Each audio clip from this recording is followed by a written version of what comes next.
Assalamualaikum warahmatullahi wabarakatuh. Nama saya Azifa Zaratul Karimah, NIM 211F10083 dari kelas A2 Prodi PLB. Yang terhormat Ibu Rena Latama Kismawiyanti SPD MPD selaku dosen pengampu.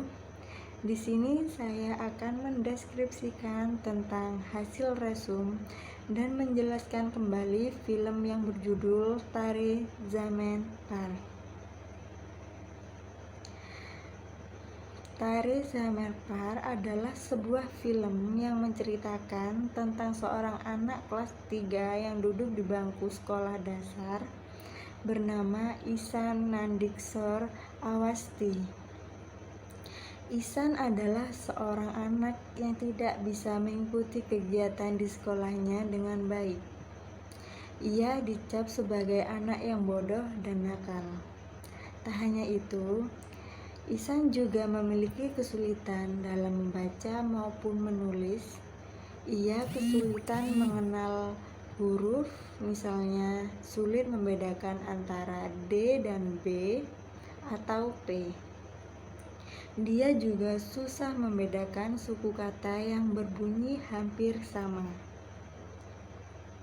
Misalnya, top dengan pot, ring dengan sing.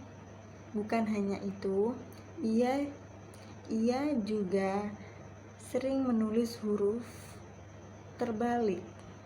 Karena kekurangan Ihsan tersebut, ia pun sering mendapatkan nilai yang buruk di sekolah dan tidak pernah mengerjakan PR, sehingga para guru pun sering menghukumnya. Meski begitu, Ihsan memiliki suatu kelebihan, yaitu melukis. Berbanding terbalik dengan Ihsan, kakaknya Yohan adalah seorang anak yang sangat pintar dan cerdas. Ibu Ihsan seringkali mengajarinya pelajaran yang sudah mempelajari di sekolah. Namun, Ihsan akan selalu melupakan pelajaran yang telah diberikan, sehingga lama-kelamaan ibunya pun lelah. Ayah Ihsan adalah seorang yang keras. Ia sering membandingkan Ihsan dengan kakaknya. Pada puncaknya, Ihsan dimasukkan ke dalam asrama karena ketahuan bolos sekolah dan berjalan sendirian keliling kota. Namun tak ada perubahan yang berarti meskipun Ihsan telah dipindahkan ke asrama. Ia bahkan lebih sering menerima hukuman dari gurunya karena tidak bisa mengikuti aturan yang ada. Ihsan sebenarnya sudah berusaha, namun semakin ia berusaha, maka ia semakin bingung karena ia merasa semua huruf itu menari-nari di kepalanya. Karena tertekan, ia terima dari guru ejekan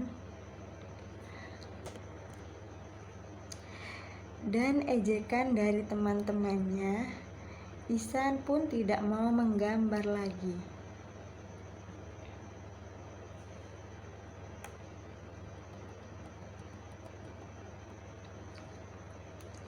Kemudian datang seorang guru kesenian pengganti sementara yang bernama Ramsahkar Nibur Amir Khan, yang disebut Amir Khan. Guru baru ini mempunyai cara mendidik yang baru. Ram membuat mereka berpikir keluar dari buku-buku dan imajinasi mereka. Setiap anak di kelasnya merespon dengan antusias yang besar kecuali Ihsan. Ram kemudian berusaha untuk untuk memahami Ihsan dan masalah-masalahnya. Ram menyadari bahwa Ihsan menderita penyakit disleksia, sebuah kesulitan dalam membaca, menulis, dan menghitung. Ram menyadari kondisi Ihsan karena dulunya ia mengalami gejala disleksia. Pada sebenarnya, seorang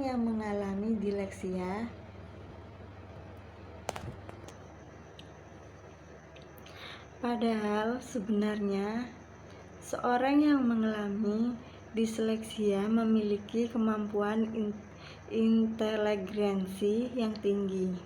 Jika tak bisa diasah dengan kesabaran dan keterampilan dalam mendidik, maka seorang anak akan terus terjerat dalam ketidaktahuan dalam membaca dan menulis. Ia mencontoh-contohkan tokoh dunia yang mengalami disleksia sehingga melejitkan semangat Ihsan dalam belajar. Dengan waktu, kesabaran, dan perawatan, Ram berhasil dalam mendorong tingkat kepercayaan Ihsan. Dia membantu Ihsan dan mengatasi masalah pelajarannya dan kembali menemukan kepercayaan yang hilang. Ia mampu mengembalikan dan mengajak anak didiknya itu memahami dan menyeberangi lautan ilmu dengan proses yang menyenangkan. Ram yang menyadarkan orang tua Ihsan bahwa anaknya mengalami disleksia. Setelah menemui orang tua Ihsan, Ram kemudian memohon kepada kepala sekolah atau asrama agar Ihsan diberikan kemudahan dan tidak dikeluarkan, di mana ia nantinya yang akan membantu Ihsan agar dapat membaca dan menulis. Kemudian, untuk meningkatkan kepercayaan dari si Ihsan dan memperlihatkan kelebihan Ihsan dalam menulis, Ram mengadakan lomba melukis bagi guru dan murid di asrama tersebut. Ihsan keluar sebagai pemenang. Hasil lukisannya dan juga lukisan Nimbus dipakai sebagai sampul buku tahunan sekolah tersebut. Selain itu, di akhir sekolah, nilai-nilai Ihsan pun tidak lagi di bawah rata-rata. Ia sudah mampu bersaing dengan teman-temannya. Begitulah kurang lebihnya hasil resum film Tare Zaman Par yang saya ketahui. Apabila ada salah kata maupun lainnya, saya minta maaf. Sekian dari saya. Wassalamualaikum warahmatullahi wabarakatuh.